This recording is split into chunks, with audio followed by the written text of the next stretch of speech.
Now let's switch gear into a really exciting topic, and one that is always top of mind for the CIOs, for the CISOs, and that is around cyber resiliency. And this is really critical, and I understood that when I said the 3 V's at the beginning of the presentation, I forgot the 1 V, which is the variety, right? It's not only the volume, the velocity, but the variety of the AI-driven threats is gone off the rocks, right? So how do you keep your infrastructure hardened and recover safely from these AI-driven threats? And this is what the section is all about. Before I hand it over to Bob, we got the results for the polling question around your security. And we asked, your company takes security seriously, I'm pretty sure, but what are some of the choices and the challenges that you're facing? And it's no wonder that quite a few of you, a majority of you, have good policies and access controls in place, but it's a constant chase, which is very, very understandable in this AI-driven threat. So to help you take a deeper look at all of the 9.1 innovation to harden your infrastructure, provide all of the security services, and help you rapidly recover from these threats, I'm going to pass it over to our security resident expert, Bob Plankers. Over to you, Bob. Thank you, Prashant. Pardon me, I will feel left out if I don't talk about AI in some way too. And so as a security guy, though, I'm going to twist it a little bit, because AI, there's a whole class of organizations out there that really have doubled down on their AI use. They're one of the premier users of AI. They use it for all their workflows, and they're criminals. They're the threat actors. They use AI to drive attacks. They use AI to customize malware for individual targets. They use AI to find vulnerabilities and then exploit them.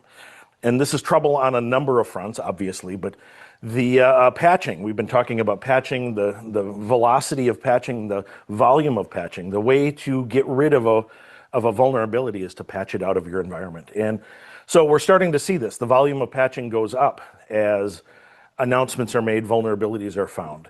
And the velocity of patching, the need to get some of these vulnerabilities are serious. We've seen some of that in the last few weeks, in fact. And I'm talking not about VCF specifically, but all software everywhere.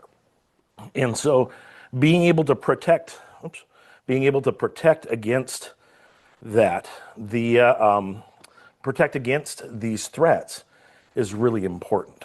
And so what do we do? You know, well, we've heard about live patching. I'm going to talk a little bit about that at the end of my section here. And how we go about dealing with the velocity problem there and the volume problem there. But AI researchers, AI security researchers are also telling us that all the old ways are still valid. You know, the old ways of defense in depth, using good access control, least privilege, isolation, identity management, and MFA with identity federation. And you can see this. We call this defense in depth, having different layers in the stack to protect and to detect as well. And so you see this hardened infrastructure. You know, I've named a number of things there. Even inside of ESX, the hypervisor itself, we've got layers where the guest operating system has a virtual machine monitor, which doesn't have any privileges anymore. It's got a sandbox around it, you know, mandatory access controls that is always watching to see if the VM does something it shouldn't, and then it gets it, you know. And then, you know, memory protections, EDR for ESX now. Lots of stuff in 9.1 that we don't have time for right now, but we've got blogs on it. We've got all kinds of materials on it that have been published this morning.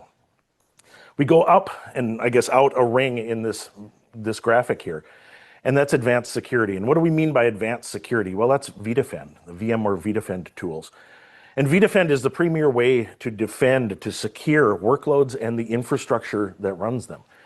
And it's not just about detecting, you know, well, it's wonderful at detecting threats and then containing them automatically, but it's not just signature based. So a lot of those tools are signature based, but to be signature based, you have to have seen it before. And with AI and threat actors customizing malware, customizing attacks, that's really hard.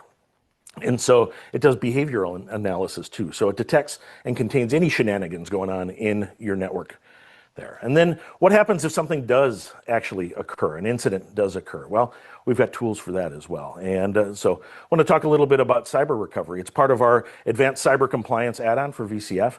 It's a toolkit. This ACC is a toolkit. And I'll talk about a couple other things too with it in a minute. But cyber recovery, built to be able to help you restore your entire environment and clean malware off of it and do so in a rapid fashion. In 9.1 here, we've introduced the ability to have all of the clean room. So I'll give you a demo here in just a second and show you how this works. But there's a clean room. There's a staging environment where you analyze the workloads as you're restoring them to see malware, vulnerabilities, and then be able to remediate those. And the clean room is all on premises now. That's really nice. The other thing these tools are built for automation and day-to-day operations, automating those, like being able to, when you deploy a new workload, being able to automatically add it to a recovery plan, for example, so no workload is left behind. And then when you can practice restoring to build familiarity. It uses the network isolation that's built into the platform itself to create like a network bubble where all the workloads can exist and you can test them out and they can talk to each other, but they're in a different world. They're not touching your production environment. They're not interfering. And so you build familiarity with the tools. And that's really important because an actual incident is stressful. And you don't want to worry about how to work your tools. You don't want to worry about whether it's going to restore correctly or not. You're going to know because you've tried it. And to that end, familiarity brings me to the second point. What we've added to VCF 9.1 and the cyber recovery features is the ability to plug in CrowdStrike as an EDR tool as part of that cleaning mechanism, that clean room. And so you can use tools that are familiar to you already.